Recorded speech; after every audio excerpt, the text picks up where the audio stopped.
Ito na naman sa ating interview, question number 4.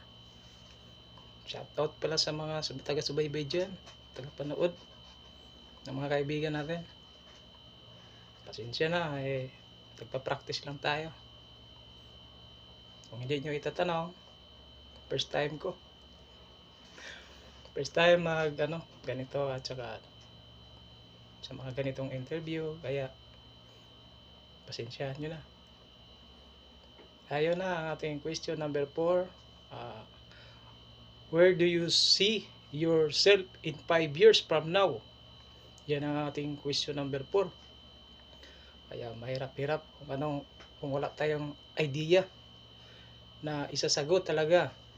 Kung sakaling i-question sa atin sa interview na why do you see yourself in 5 years?